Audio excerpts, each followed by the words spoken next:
Today, we're bringing you an exclusive panel discussion straight from the 2024 Net Zero Construction Conference, a premier event on the future of sustainable building. Hosted by Aali Alizadeh, the co-founder and CTO of Giatec, and the technology chair of the conference, this panel dives into the world of low-carbon construction and its latest innovations. The panelists for this session are some of the brightest minds in the industry.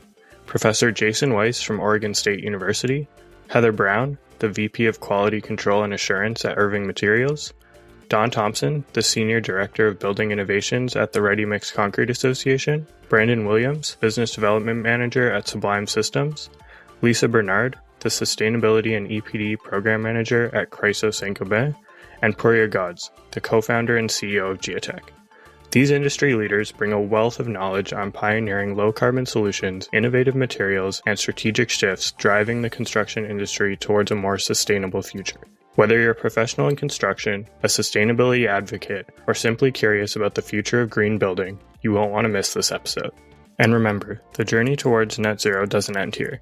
You can be part of the 2025 Net Zero Construction Conference, happening virtually in the Virbela Metaverse on March 19th and 20th, 2025. To continue exploring cutting-edge innovations and connect with industry experts like these panelists. You can find out how you can get involved in the conference and get your tickets on the conference website, netzeroconstructionconference.com. Now let's jump into the conversation.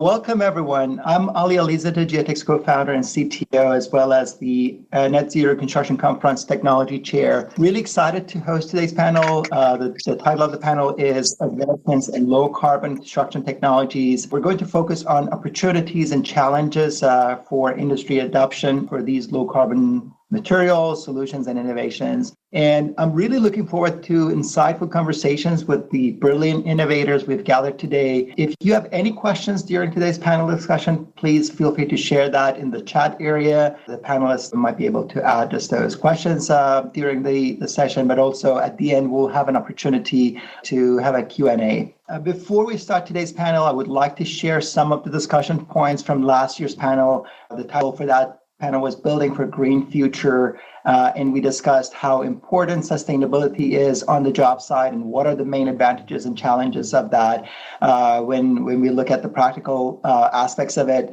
and what factors were influencing sustainable change and what trends we were seeing in that area emerging, and how the construction industry could start to better use technology to be more sustainable. Today, we will be digging further into the last point with topics that we've put together for this panel to understand the opportunities and challenges for our industry in adopting the advancements in low carbon technologies. So let's kick it off now. And I thought a good place to start would be to find out more about our panelists with diverse backgrounds from academia to different industries and organizations.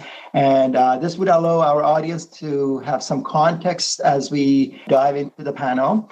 And if you could start with your name and a few sentences describing your career and area of expertise, that would be great. So let's start with Jason, please. Jason Weiss from Oregon State University. I've spent most of my career working on value-added products, whether it's shrinkage-reducing admixtures, internal curing, performance specs, or right now, big movement toward low-carbon concretes.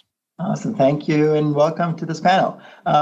Heather. Heather Brown. I'm currently with Irving Materials Incorporated, better known as IMI, as a ready-mix producer corporate out of Indianapolis. We cover several Midwestern and Southern states. And my previous career, I was a 20-year college professor teaching solely in concrete construction. So very steeped in academics and in research as well, and enjoying being on the industry side of life.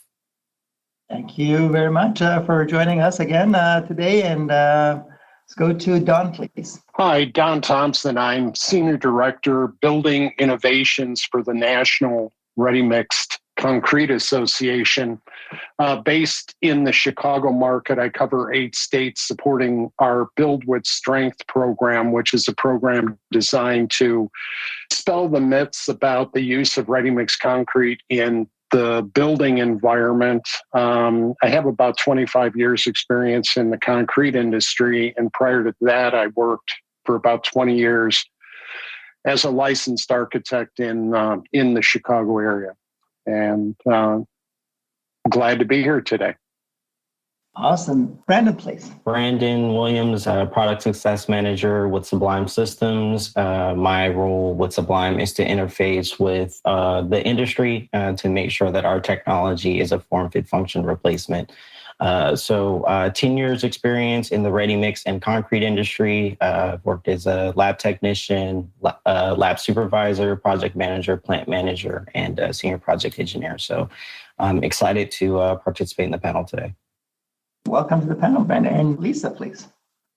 Hi, Lisa Barnard. I'm the Sustainability and EPD Program Manager for North America with Chryso GCP, part of Saint-Gobain.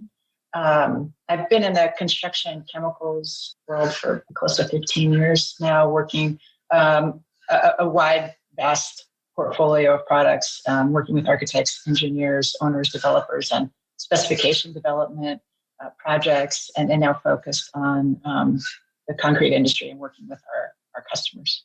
Last but not least, Pouria, please. Morning, everyone. Pouria Ghods, co-founder and CEO at Giatec. I've been working in concrete materials over the past 20 years, both on the research side and now is more on the industrial application. We're glad to be here today. So let's just start with our first topic. In the past few years, we have seen many new research and development projects in the field of low carbon construction materials and technologies. In practice, however, construction technology implementation is still behind. There's that gap, that lag that we need to add. So let's look at some of these technologies and discuss how they can influence the industry directions moving forward. So let's just start with Jason. Back in 2022, Caltrans approved the use of PLC based on your research at Oregon State University, which is actually very, very exciting. Could you please share a little bit about that work and what helped with the approval of low carbon cement by Caltrans? So while I think the Caltrans study was incredibly important, it is really just one brick in the wall of moving forward with PLC. I mean, to put this into context, the directions of this were set in place almost 20 years earlier, and it began with groups at ASTM and AASHTO trying to harmonize specifications. And then there was a lot of work that was done over the course of that 20 years with groups like Thomas Matshai and his group looking at different phases, literature reviews that we did with PCA to help inform ASTM, studies on limestone fineness, some of the work that Doug Hooton and Mike Thomas did on sulfate, a number of industry trials with folks like Tim Cost and Brooke Smarts, as well as an inordinate amount of technical sessions that we've had over the years. I'm sure there's a lot of folks that were missing in this sort of quick literature review, but all this happened. I'm saying all this to really say it takes engagement of a lot of stakeholders. We need to have a lot of different people at the table. We need to bring these ideas together. I think a few of the things that were really important there, we embraced different computational tools, and I think people saw that was a huge ability for us to look at more than just a few mixtures.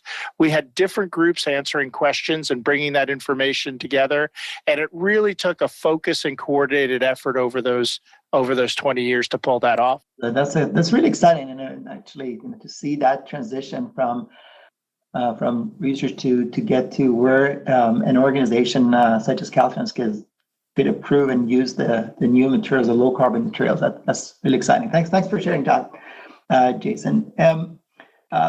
Let's go to Heather. IMI is one of the largest concrete producers. How do you identify new technologies for possible application in the industry? There's so many, I think, technologies that are coming to your, office. There'll be a lot of, but what is the criteria that you have in selecting new low carbon materials or technologies? And do you have, examples that you can share with our audience today?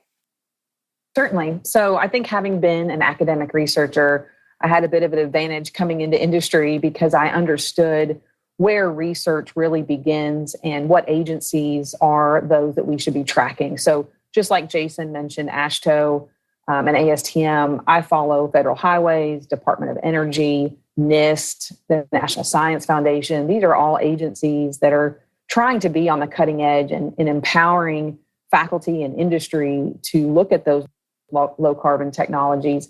That body of work trickles down to research universities, ultimately making its way into scholarly journals, maybe even demonstration projects. So IMI really looks to stay engaged at levels like ACI. So there's people giving presentations that really just emerging products. And if we're not there at the table looking at what that availability might be, we're missing out on a real opportunity.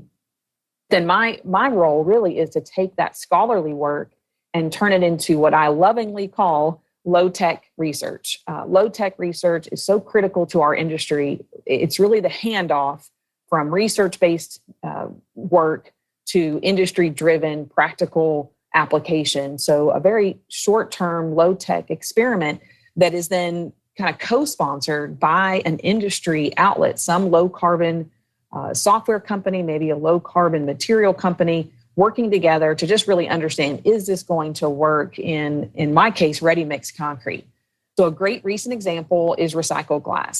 That's an emerging material that I've been looking at for a decade, and it's got a large body of scholarly work, but it really is market specific. So you might have a preponderance of glass. Nashville, for example, has a preponderance of glass. It's a high consumption glass market, but nobody's processing it for the use in ready-mix concrete.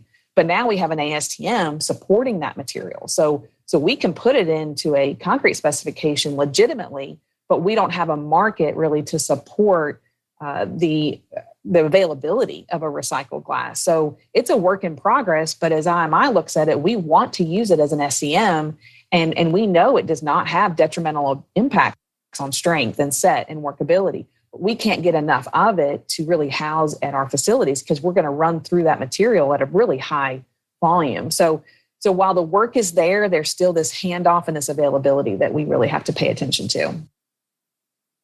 Thanks for sharing that. Very, very interesting example, and love the low-tech research notion that you had. Maybe later we can touch base on that with Jason. Is most funding agencies are funding exciting and buzzwords and all of that sort of from topics and projects. So it'll be interesting to pick your brains on how low-tech research can be funded later.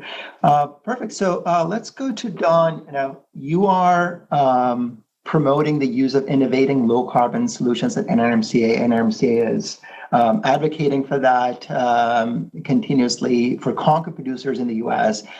Can you please share some examples of bringing research outcomes in this field to the concrete industry?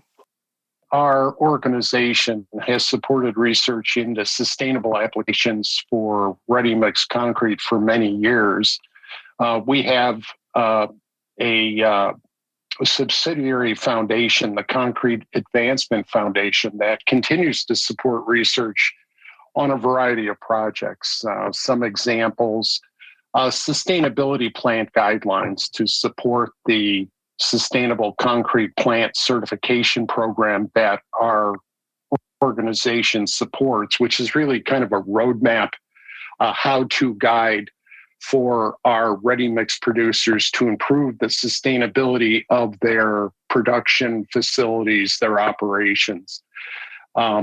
There's research promoting the use of higher volumes of fly ash. That was a study that was done by NRMCA's own laboratory to look for ways to reduce the amount of Portland cement and thereby improve the embodied carbon footprint of the mixes that could be available.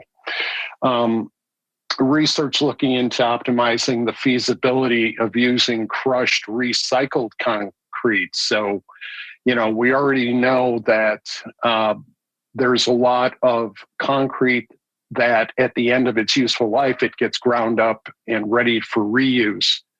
And optimizing the ability to take a lot of that material and make use of it as aggregate for new concrete is just a great way of promoting the circular economy, so to speak. And then probably most importantly is the industry support of the MIT Concrete Sustainability Hub. There's been important work coming out of the hub now for, I guess, better than 10 years. And, I find it interesting that there was some mention of, how do you take research and make it more practical and accessible to the industry? And I think that was one of the challenges with the work at MIT, because they're operating on such a high theoretical level and helping them to understand what the industry needs are and were, and finding ways to kind of bridge across the tremendous talent and capability that an organization or an institution like MIT can provide, and what the practical realities of our industry are. So, for example, I'm very excited about work that's ongoing at MIT to look at quantifying the impact of carbonation, the ability of in place hardened concrete to absorb CO2 from surrounding atmosphere.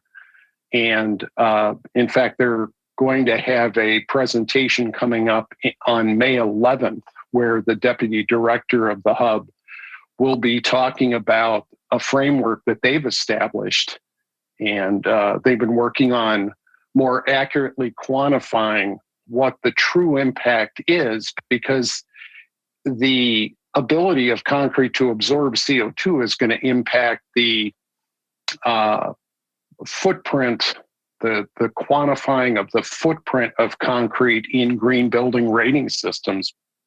So we'll go to Brandon as the next panelist on this topic. With your, quote unquote, true zero cement product, what has been the feedback from customers on the application of this material in the field? You're trying to push this product to the market, and I'm sure potential customers have a lot of questions. And do they see any obstacles in using Sublime product in the field?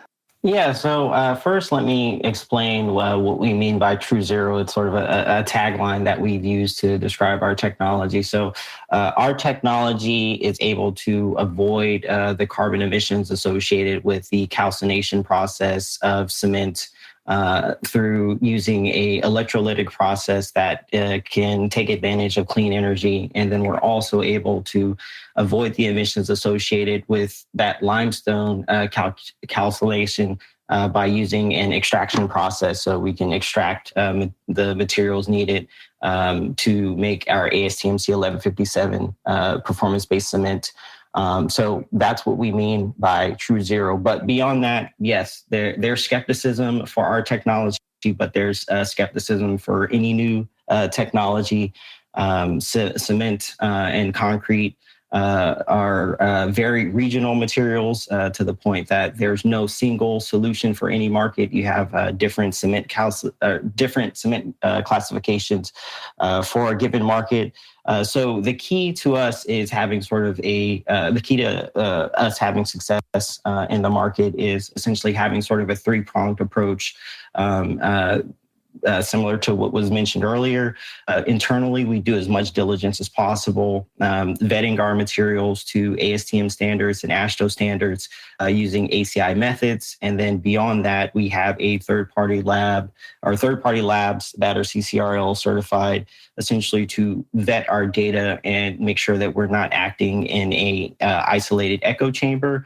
And then beyond that, getting feedback from the industry, professionals, finding good partners and collaborators that are doing really innovative things in a given market to learn about their business. What are their sore points? What is a way that we could sort of seed into their business frictionlessly to the point that they don't need to create new infrastructure or essentially have to change the sequencing of their finish and placement crews, because we would do a huge disservice for the industry if they had to change the way that they do things to use our technology. So I think basically the skepticism is important because we want all of our structures to last beyond their design life. But realistically, we have to be really 2 ears and 1 mouth with our approach and work in lockstep with the industry,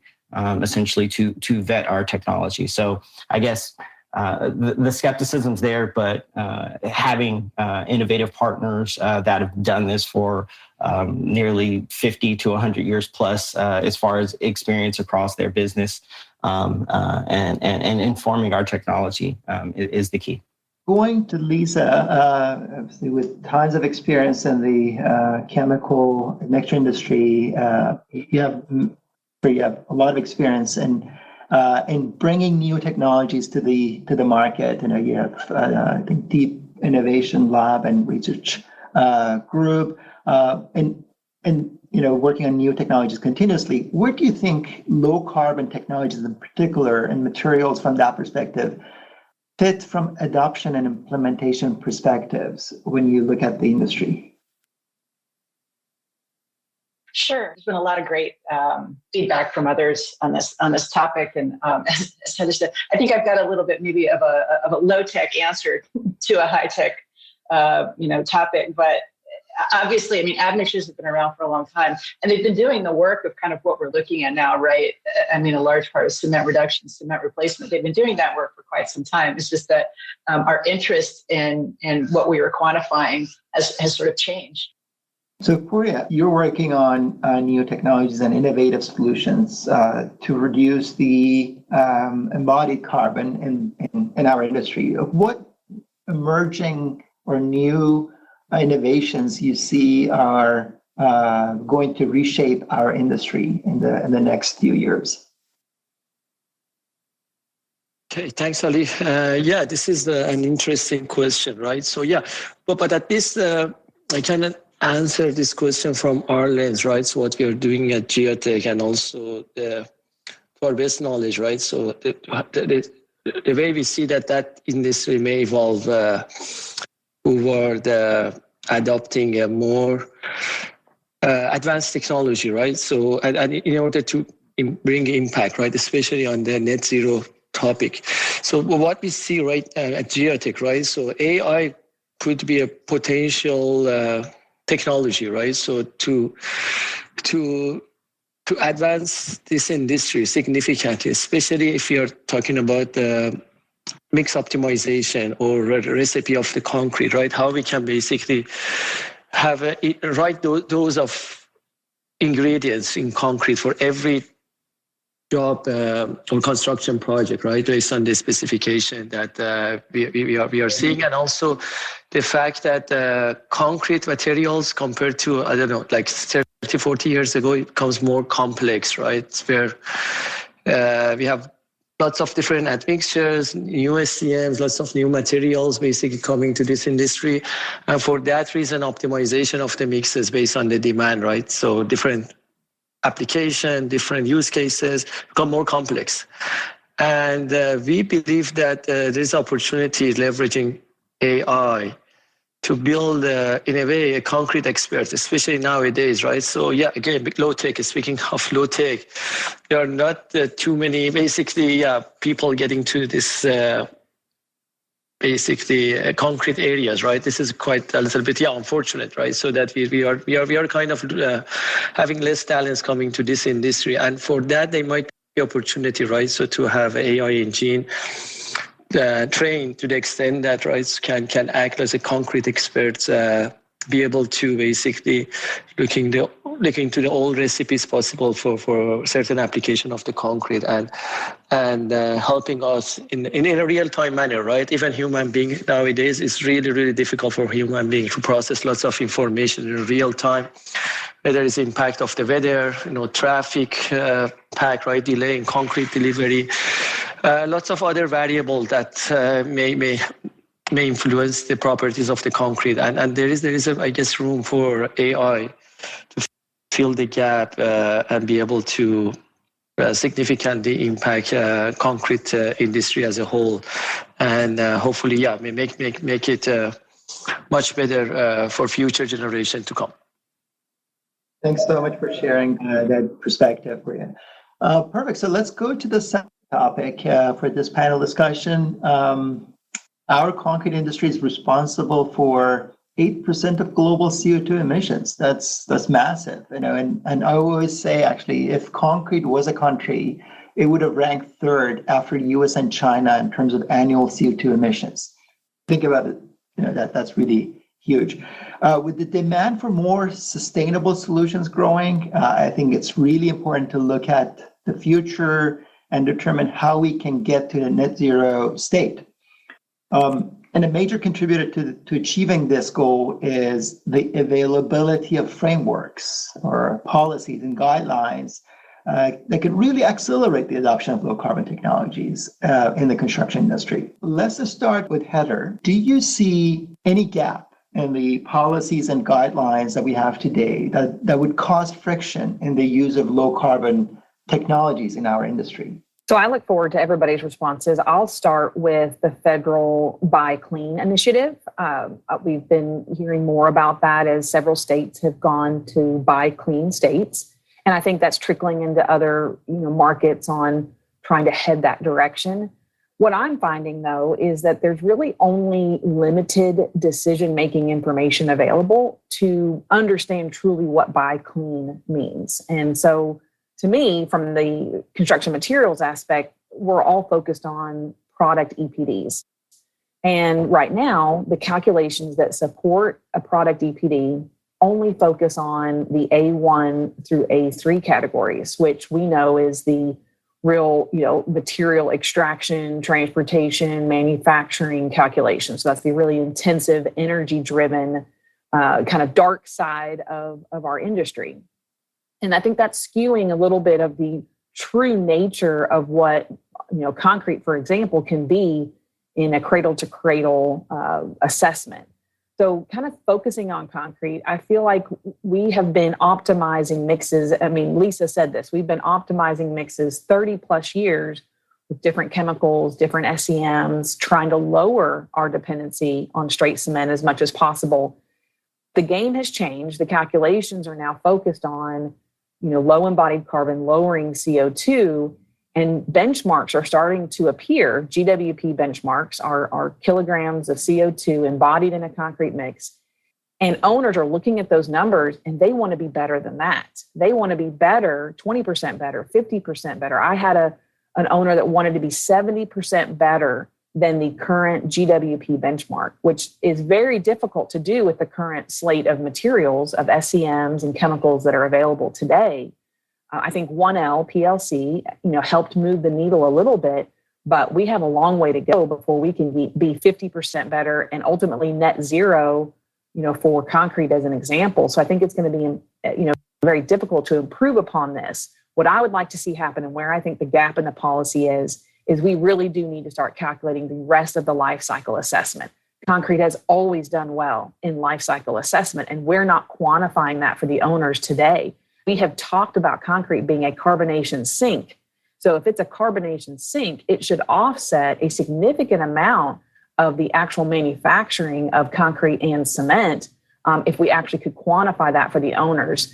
What has resulted is that wood and steel are now reemerging as potentially low embodied carbon materials, when if you looked at those materials over its life cycle, they would fall short, I think, from a total life cycle cradle to cradle material. Very, very interesting perspective. And actually, when you look at it that way, the whole directions can change significantly if you're not really doing that end-to-end life cycle assessment. Donn, I would actually love to hear your perspective on this. At NRMCA, what is the approach in impacting policies, the standards, and codes that are needed to promote and facilitate the use of low carbon construction materials? And this is something that I'm sure you have looked at, and it would be great to hear your experience in that area.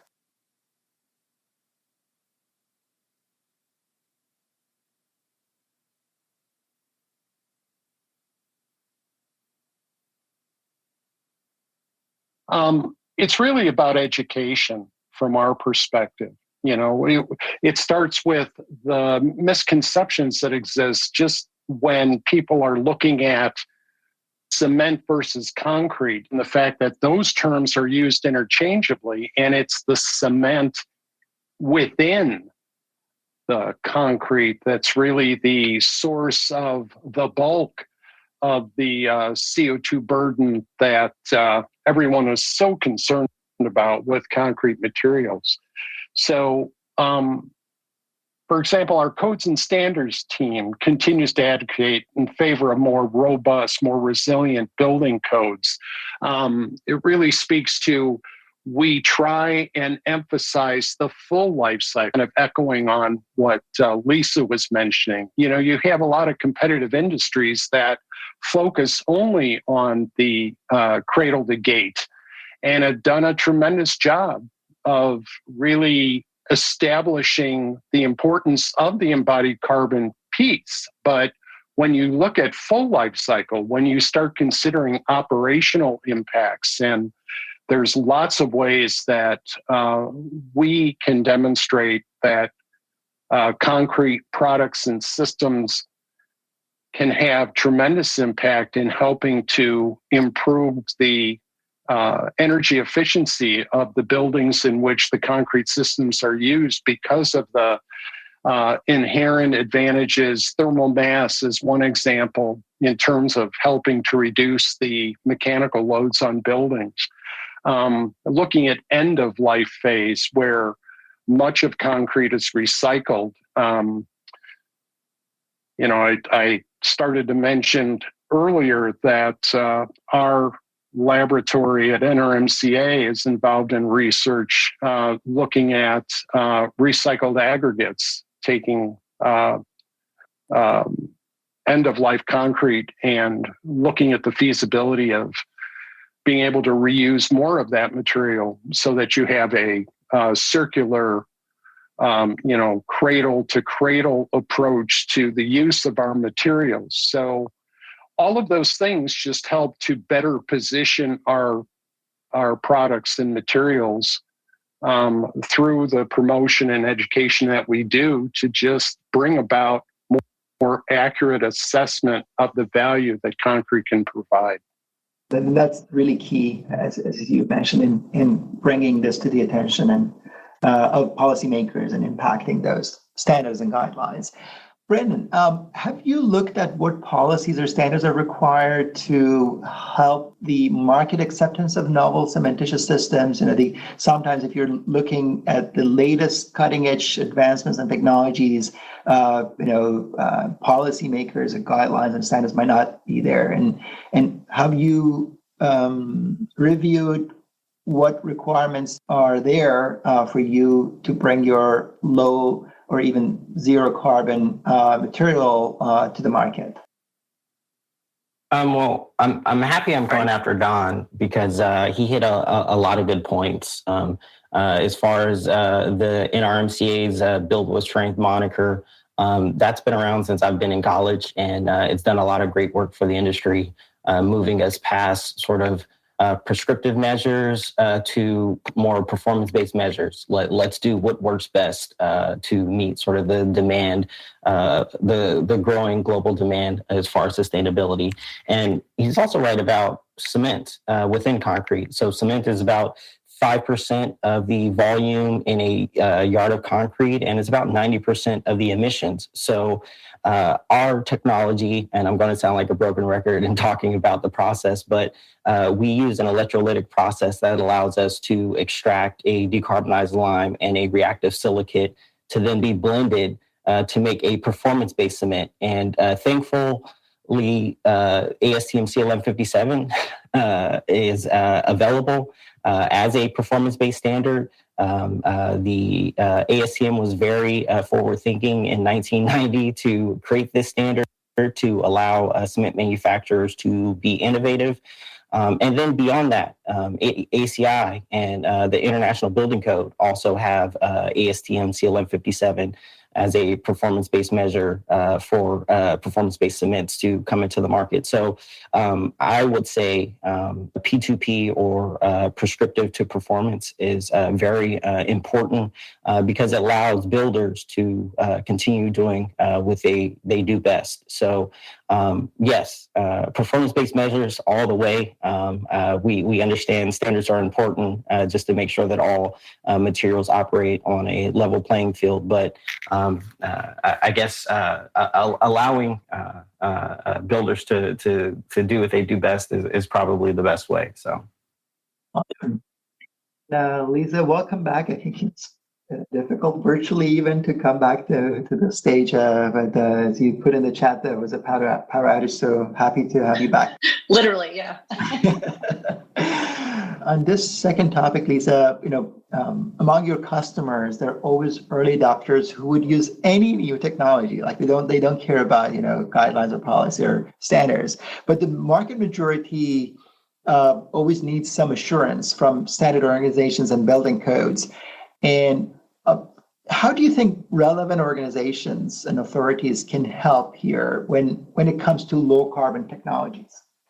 Yeah, I mean, obviously in the concrete industry, the ACI is high up there in terms of organizations that that we follow, that we listen to, and we're looking for leadership. And they recently unveiled their ACI code 32324 on low carbon concrete. They did it at COP28.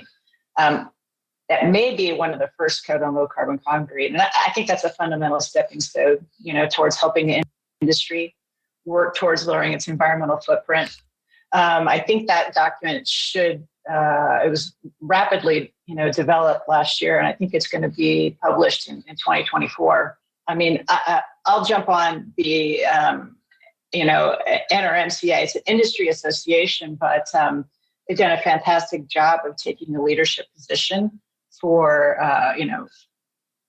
the ready mix industry and jumping on board early and developing industry-wide EPDs and giving us the industry a place to work from, and now developing. And I think Brendan Ray is going to present the concrete carbon calculator in another session.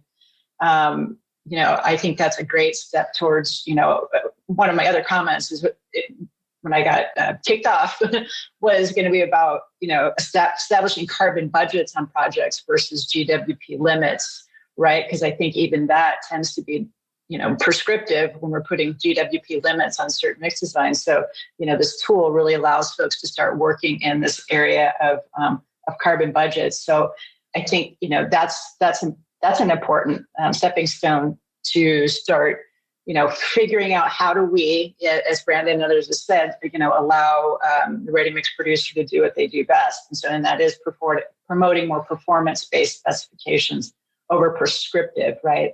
And allowing the ready mix producer to optimize based on local knowledge. And I think just continuing to do what these organizations do well, right? Upholding safety, reliability, consistency of concrete, but allowing for the flexibility and more rapid adoption of new technologies and materials in the key. Thank you, Lisa, for sharing that. Pouria, what is your experience in working with policymakers when it comes to recommending or putting guidelines around new low carbon technologies? Yeah, from my view, honestly, we can do much better, right? In the standard committees, building code organizations such as AASHTO, ASTM, ACI, right, to move faster. As others mentioned, right, briefly, right, so having a prescriptive specification, right? So like very specific mix design in lots of market, right? So with the minimum cementitious material or minimum cement, or even exposure classes or maximum SCM limits, right? These are the things I would say these are more kind of hindering our progress, right, toward net zero. And I believe they should faster with the trend that we see in this industry, especially in concrete industry. We've been in lots of pressure because of the climate change. carbon emission, right? So to basically reduce the carbon footprint of this industry in a relatively short period of time, knowing that the adoption of any technology in this industry takes 15 years, 20 years, right? So time is against us. And I think, in my personal opinion, which I have a little bit a strong opinion on this area, we can do much better, and we should move faster as a member of a standard committee, right?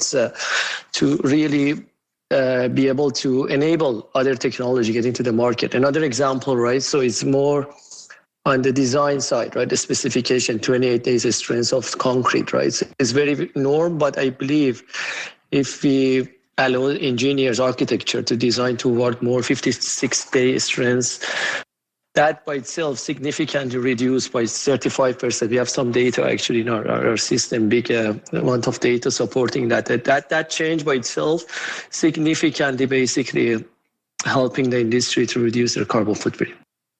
Very interesting. Thanks for sharing that. I actually see a comment from Doc Hooton, Professor Doc Hooton, that ASTM C1157 allows for innovation in cement, but its specifiers, don't have trust. And Jason, you have tons of experience working with the standard organizations, DOTs, ACI, et cetera, in developing standards and guidelines. And it's one thing for those standards to be in place, but another thing for building codes to adopt it and the specifiers to trust and use them. In your opinion, what these organizations need to do to support the adoption of new low carbon technologies or even adoption of the standards that are existing? Thank you. I think, one of the big things is we really have to take it a German expression here is Sitzfleisch, right? And it means that it's time in the seat. It's really understanding that in order to accomplish big things, we have to work at it and we have to stay at it. We have to work through these obstacles. And this is really becoming a big challenge when we're in a digital world and things are changing daily. We need to understand that there is a path to go from basic research to applied research to trials and then to go to full-scale implementation. And many times things are being lost in these gaps, or people are trying to start at other places than the beginning. Some of the steps to move things into practice are critical, but not super exciting. I'll mention that many of our sponsoring agencies are saying, here's a 9-month, we want to see it implemented in 9 months, and that just doesn't really work that way. We need to be funding the types of research that look at a product that's going to be there to last for a century. We need to make sure that we also, especially as it comes to test methods, get things written down on paper, get them in front of people and have people start commenting on those so we can move it forward. I mean, I look at something that's near and dear to Giatec's heart, the resistivity test, and this started in the 80s with the work of McCarter and Mason and Baudouin, but it was a little Mr. Wizardish. It had to move into a standard and then into the DOTs and then become harmonized, and it's taken only 40 years to get that into existence. But we need to accelerate this and we need to move this faster. I think we also need to be open to new things like computational models. We're moving into wide new materials that we don't have 80 years of experience with. These models allow us to time travel to be able to predict what's going to happen in 40, 60, 80 years. They allow us to learn about the what ifs. They allow us to refine the tests and to quantify variation. And finally, what we really need in industry to move these things forward and in the DOTs and the agencies is a champion. I don't know if we need Carrie Underwood and Ludacris to come and sing the champion song to everybody to make sure they understand this, but every project I've ever been on that has been a successful implementation has had a champion who's been there to make sure that they're checking on things, they're documenting things, they're really helping to move the research into practice from the agency side. Thanks, but I don't mind carrying a becoming champion though. That's a good point. Thanks for sharing that perspective, Jason. So let's go to the third topic, it's one thing to develop a new technology in the lab. We as researchers, we come up with ideas every day, and sometimes these ideas evolve to become actually a research project that results in a good outcome or a successful outcome. But it's another thing to bring that successful outcome from the lab to the market at a scalable level. You bring a technology or product or solution to the market, you face many new challenges that were not really addressed at the smallest scale. So this is like sort of a scaling challenge. This transition can be very challenging from technical and economical perspectives. So let's discuss if our panelists have faced these challenges and what approaches have they taken to address them. Donn, as the head of innovation at NRMCA, I'm sure you are regularly reviewing novel low-carbon technologies. What are the technical and economical challenges you see in bringing those lab ideas, so to speak, to the broader market application? I think critically, you have to recognize that you'll have more success if the products being developed can be distributed through the existing market infrastructure. Otherwise, the cost of entry, the feasibility of scaling the innovative systems, it gets expensive, it gets too complicated.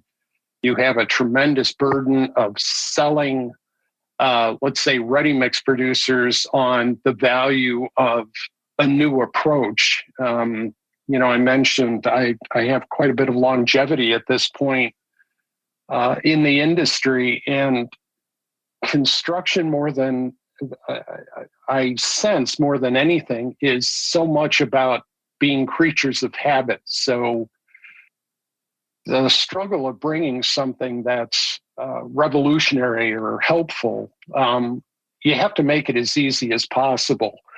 I think about the example of Portland limestone cement, which is certainly a valuable innovation for the industry. And everything I was hearing when it was first coming to market in the United States was that it would be offered as an alternative to some of the other options that we already had in place. But it's my understanding there was quite a bit of pushback from your typical ready mix producer, because now they're being asked to create an additional storage silo to handle yet another product. And there was a lot of pushbacks. They either didn't feel they had the resources, weren't ready to take the perceived risk of trying out something that they didn't know how well it would be accepted, and or the just space constraints in their facilities. And so it really came down to having to adjust how the product would be brought to market. And so now it's seen more as the baseline product instead of an additional product. And from that perspective, I think that has sped up its acceptance in the more recent time frame.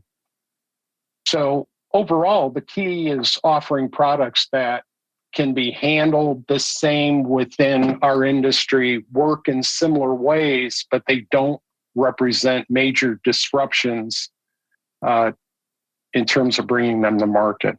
Thanks, and very interesting point by Donn. Brandon, can you please share your experience in scaling the Sublime Cement system from small-scale experimental research to a larger-scale industrial application? I wish I could take the credit for scaling us beyond the lab, but that would truly be a disservice to our CEO and founder, Professor Yet-Ming Chang and Dr. Leigh Ellis. They essentially started with experiments in the lab to see if they could create a electrochemical cement.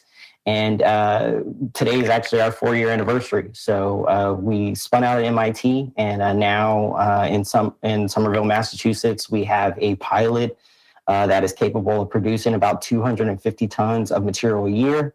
We're using the materials from that pilot to validate our technology in the field. We have a lot of partners. The furthest along partnership that we have and collaborators is in the Boston market, where we work with Boston Sand and Gravel to essentially trial our technology in their lab.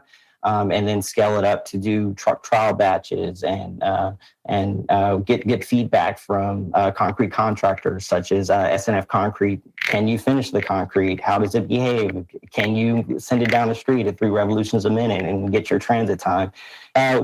Recently, we've been lucky enough to get a field validation with a site provided by Turner Construction, essentially where we were able to deliver our concrete to a site, see if we could pump it and place it. So I mention all of this just to essentially showcase that you need collaboration all throughout the value chain, and that is essential to scaling. You also need to hire good people and allow those people to be able to think innovatively. So I guess you hire very good and talented people, let them be as innovative as possible, and then put them through sort of an industrial funnel to create like the perfect sort of feedback loop where you're creating innovative technologies, but you're also getting great feedback from the industry. So beyond that, I mean, the job isn't done. We're currently doing diligence on a facility in Holyoke, Massachusetts, that will be producing about thousands of tons of cement, and then doing some siting for a megaton facility that will hopefully be producing millions of tons of cement in 2028. So a lot of work still to do, but I guess the key to scaling is, like I said, hiring great people and then having great partners in the industry that all throughout the value chain are helping you understand and create a frictionless product. Thanks, Brandon. Lisa, when we are looking at research, it's almost impossible to look at the variety of material interactions and job site conditions and all the different variables that may happen when you bring a new solution to the market at the scalable level. And from your perspective, what can be done to minimize this risk when you are looking at developing a product so that when it goes to the application, it's as smooth as possible when you're bringing it to the market? Yeah, I mean, I echo a lot of what's been said by others, but I would say that, this is a very hands-on business, our industry, concrete, right? And, we talk about customer-driven innovation and being close to our customers and partnering with our customers. And so that's really what we're doing. Our innovation team does a great job with this.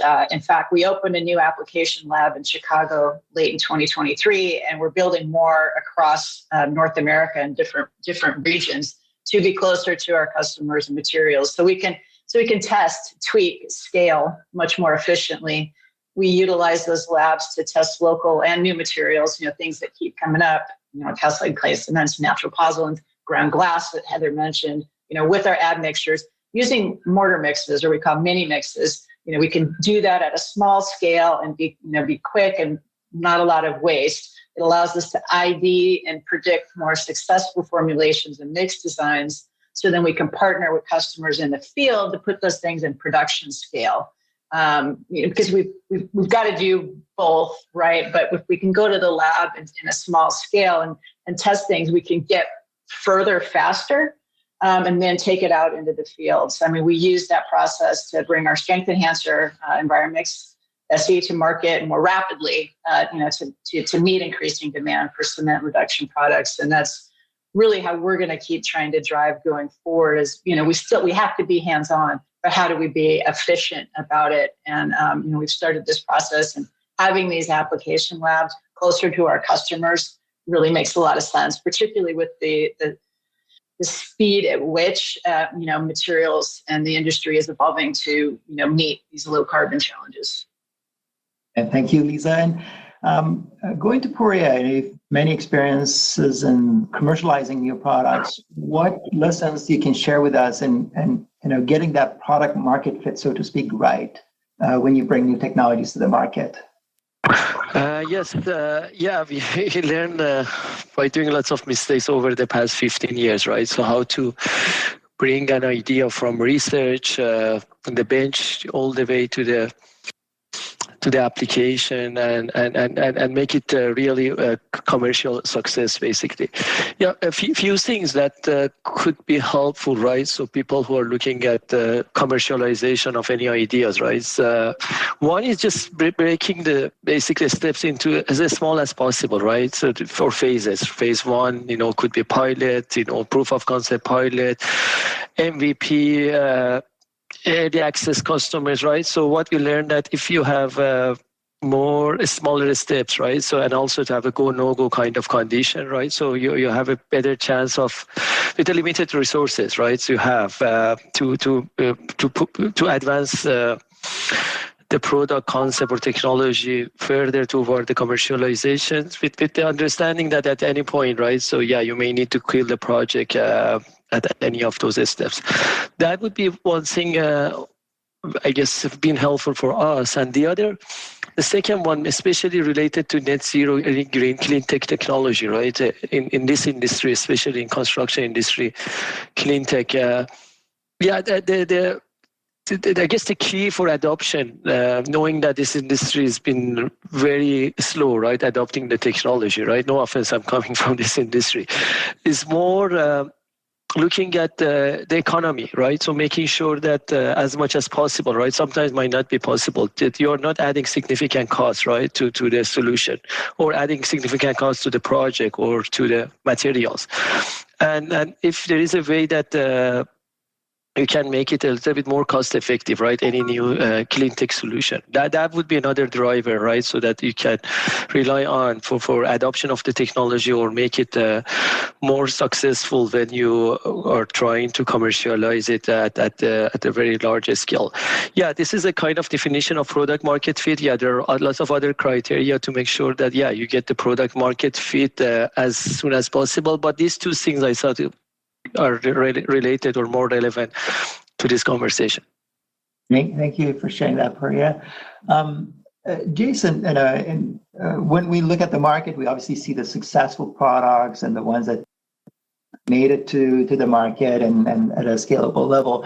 But I'm sure in your research and academic experience, there are examples of exciting low carbon technologies in particular that maybe didn't make it to the market.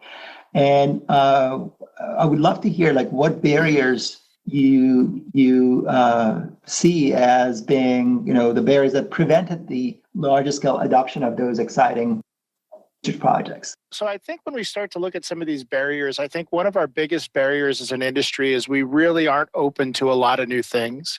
I mean, a few of us, if we thought we broke our arm, would go to the doctor and say, instead of doing x-rays, just give me 2 of your best leaches.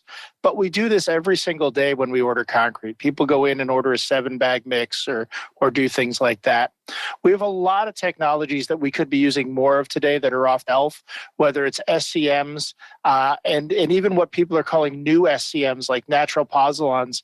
Natural pozzolans were used 100 years ago, and we have a history of these working really well, but we're restarting the whole thing. We've had several technologies that have been really slow to adopt. We've done a lot of work over the last 30 years on ways to make our concretes more durable or to model that, and we haven't really been using that. As far as some of the innovative new technologies, the ability to carbonate solids instead of hydrate and react them with water is very, very exciting, and there's several companies in that space. Alternative binders like the one Brandon's talking about are really exciting and have the opportunity to be a direct substitution in the market. We're seeing lots of new binders with calcined clays, high alumina slags, and limestone, as well as innovative SCMs. I think the biggest challenges, though, that we see are, one, the volumes. Many times people don't understand the volume of material that it takes to keep plants running and keep making sure that people have enough to do the project. And to follow on Doug's comments, many times we either don't have the right specification or we don't trust the specification. And it's a little bit surprising because it's like going to a 5-star restaurant and not trusting the chef to make the concrete. We want that 5-star chef to do it, but then we're going to ask Emerald about what was his exact recipe? How long did he cook things? Did he do it this way? Did he do it that way? And I think we need to either decide if we're going to move into performance, step out of watching the recipe, and allow the people who are experts to really do it. Heather, you have probably tried many novel solutions in the ready-mix industry. What do you think innovators need to do to make the low-carbon technologies a fit at a scale before they bring them and pitch them to you? So Donn and Jason definitely touched on this, but I do feel like the low-carbon companies need to have a good understanding of batching and production and the equipment needed. There are limitations in our capacity to put a product, let's say, in a silo or a bin or even a tank. And so when products come to us in buckets and bags, it can be cumbersome. It's not undoable, but it is a cumbersome process. It slows everything down. It's a safety hazard. And so if companies could engineer a conveyance system that is ideal for their product, maybe even offer up a portable pig or, some sort of conveyor belt, that would help increase the rate of adoption. I'll give you a good example and a bad example. A good example is companies have come to us with fiber dispensing equipment, which has been revolutionary. We've been using fiber for decades, but now we don't have to throw bags. We don't have to put guys on top of trucks. We don't have the type of inventory necessity. We can put a super sack right on the fiber dispensing equipment and run through fiber very quickly. It's less mistakes. We could deliver concrete faster.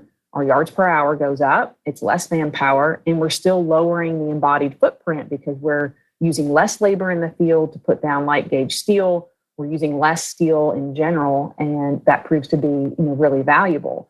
A bad example, or an example that's not quite made it to that production level, is graphene. Graphene is a great product that is proving itself in the lab.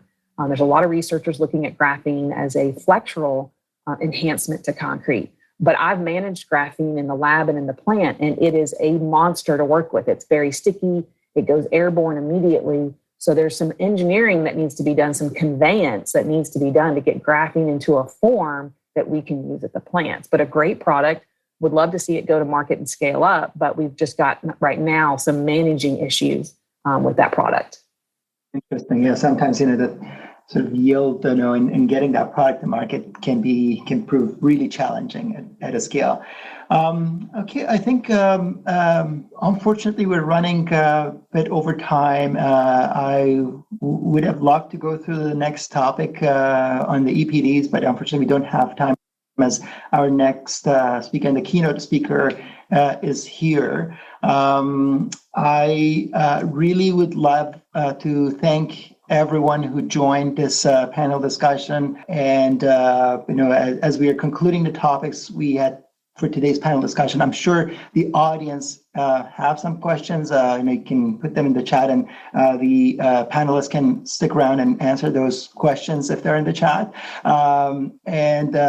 Again, thank you so much to our panelists for sharing their insights on this topic. Hope the audience enjoyed the discussions. So please stick around for the keynote that's going to happen in this room. And I hope you also enjoyed the rest of the talks throughout the day at the Net Zero Construction Conference. Thank you again, and have an awesome day.